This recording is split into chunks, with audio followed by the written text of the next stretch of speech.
Ryan, how's it going? Good. How are you? Good. All right, Dash, go ahead and get us started, and then we'll go to Jed. All right, Ryan, good to see you. What have you learned being around and working alongside Luke Wagner that lets you know that, hey, he's going to be all right tomorrow night, his first SEC start?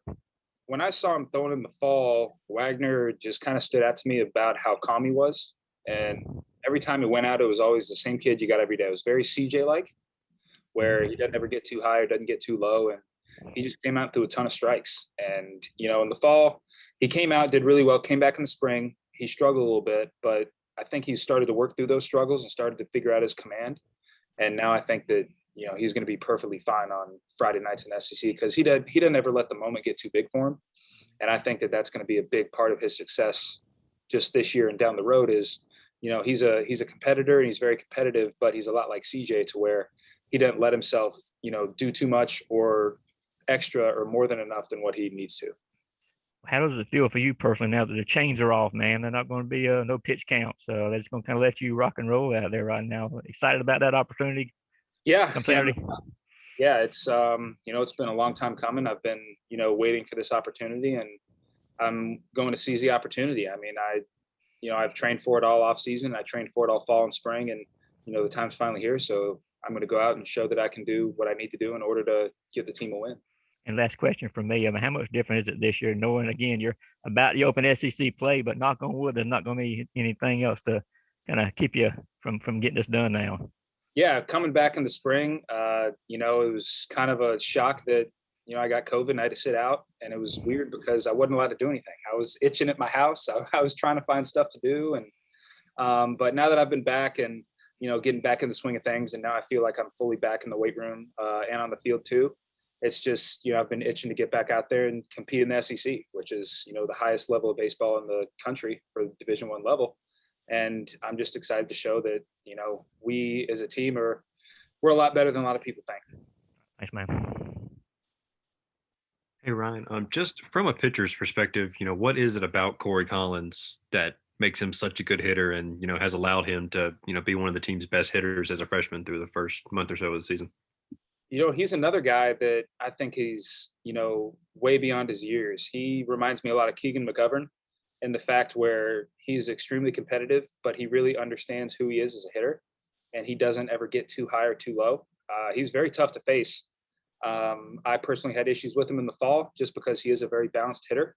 He doesn't really expose himself a whole lot in his at-bats, and he's very calm. He'll have a bat out, he'll come in and he'll be joking around in the dugout, and he's just very loose. And at the moment he goes back in that box, that he's going to, put a hurt on a baseball, and he's going to give you a really good opportunity to either hit one out or he's going to, hit one really hard. So I think that Corey is a very smart kid, and I think that he's going to turn into being a really, really important player for us this year and down the road. That mental, I guess, that mentality that he has at the plate, as just how special is that to see, in a freshman, playing his first college games, but also, having such a good understanding of the game and what he needs to do to be successful. Yeah, normally you see guys that make those adjustments from their freshman to sophomore year or their sophomore to junior year, but he came in right away and he was already, you could tell, a very mature kid for his age, and he had a very mature approach, and he just understands that, baseball, you're going to fail more than you succeed. And I think that he just embraces that and understands what he is as a hitter. And he's going to go out there and just do his best every single time, knowing that his best is good enough. Thank you. Next, we'll go to Chip Towers and then Drew Hubbard. Hey, Ron, are there any words of advice from the pitching staff when you got a freshman going out there for the first time? Or is it, you just leave the kid alone and let him do what he does? We talked as a pitching staff last year, right before the season, and Coach Kenny kind of talked about what kind of pitcher you were. And he asked, are you the guy that kind of rises to the occasion, whatever? And I felt like that I always pitched in big moments because I like those moments. And he told me, he's like, you don't want to be able to rise to the occasion. You want to be able to sink to the level of your training. And it's a Navy SEAL quote. And it kind of stuck with me ever since then. And you don't want to do more or go above and beyond what you're capable of doing. You want to train every single day like you're in a game. And then once you get in the game, you don't have to do anything extra. You just do what you've been training to do, and everything else takes care of itself. So I think Luke Wagner does a really good job of that. And he just goes out there and does his job and pitches off the plan that him and Coach Kenny have constructed. And I think that that's been a reason why he's been so successful in his short career here so far. Having already been down this road yourself, everybody has a first time. What would you describe it's like? It's like your fastest, best stuff. You're surprised when they get around on it. The dudes are bigger. Your mistakes are more exaggerated. I mean, how do you verbalize that? There's really no way to describe it. I mean, there's a lot of guys that you'll see them in the box and they're a lot more physical and they're a lot bigger and they're a lot faster. And you just got to be a little bit sharper with your pickoffs, with your location, all that stuff. I remember my first start was at Alabama my freshman year. And I remember Chandler Taylor, he was the cleanup guy for Alabama, hit a home run out of the entire stadium off me in like the 4th or 5th inning. And it was the first pitch of the inning. And I didn't even think it was a bad pitch. And he hit it about 150 miles off the bat. And then, I didn't even get out of the inning. That's how fast things change in the SEC. And, back then I would let my emotions get the best of myself and I would try to do too much. But one of the things that I've been trying to tell the freshmen is, the good thing about having experience is you can tell them to try to not make those mistakes and just be yourself and do what you were able to do, and that your best is always more than enough. And I think that all of our freshman pitchers have been doing that up to this point, and I don't see them trying to do above and beyond or trying to do too much. I hope that they're sinking to the level of their training and not trying to do too much from here on out. Thanks for sharing that. Appreciate it. Thank you. Hey, Ryan, I just had a couple of quick questions about your recruitment process. So when you were being recruited through summer ball and high school ball, did you talk more with Coach Strickland or Coach Daly through the process? I talked a lot with Coach Daly and Coach Strickland. My first visit here, I mostly communicated with Coach Daly, and it was during the Georgia-Clemson football game here. They were currently doing renovations to Foley, and I came out for a quick practice.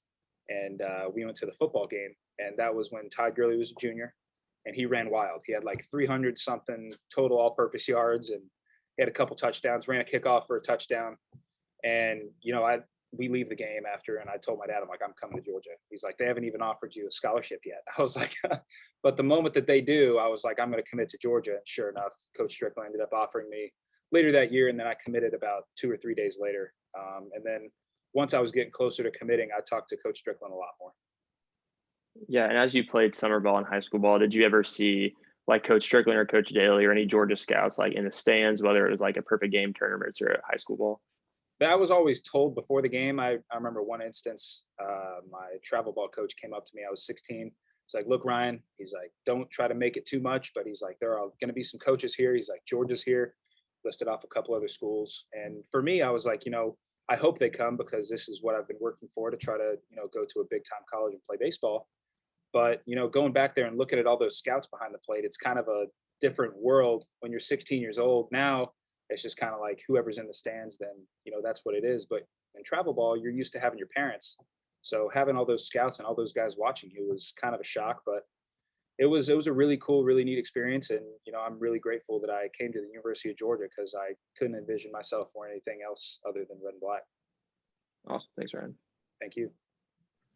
Okay, then we'll go to William and then Davis.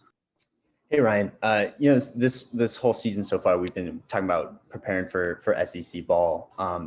Now reflecting on the pitching staff's performance over the first few weeks, what do you think are the biggest takeaways, both in terms of what you want to continue and what you still need to crack down on and improve? Mm-hmm. One thing that I think that our team has done phenomenal, our pitching staff at least, is damage control.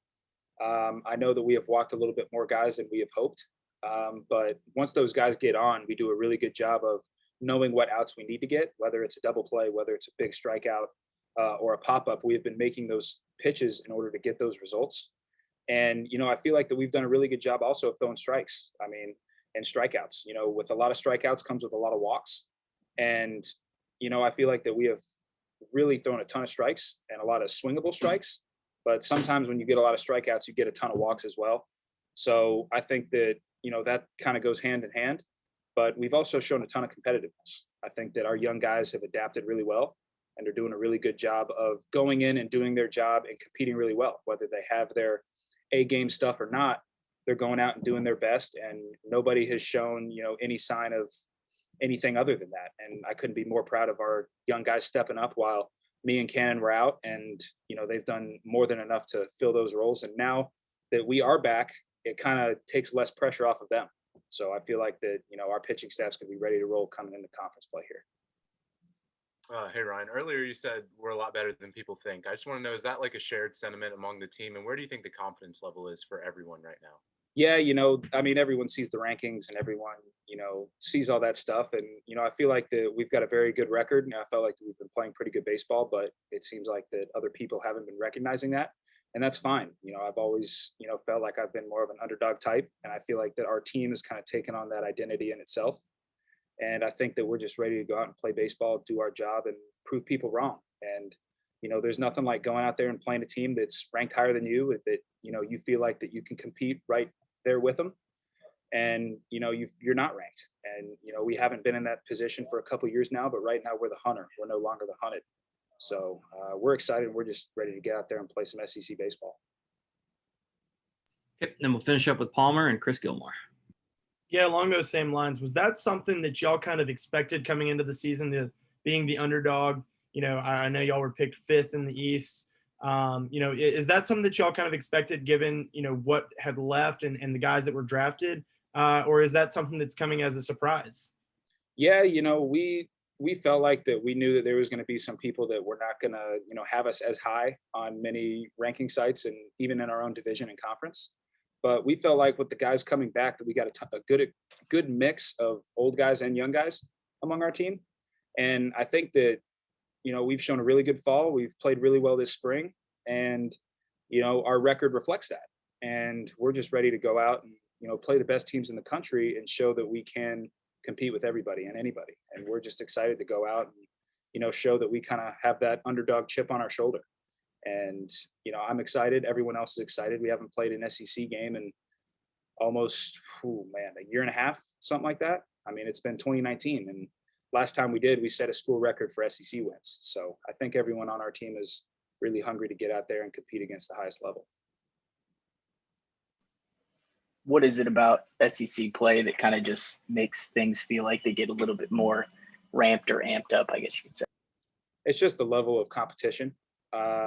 We try to keep a good job of, as I said before, sinking to the level of your training and not rising to the occasion. But the SEC, it just always means more. I mean, that's kind of our motto.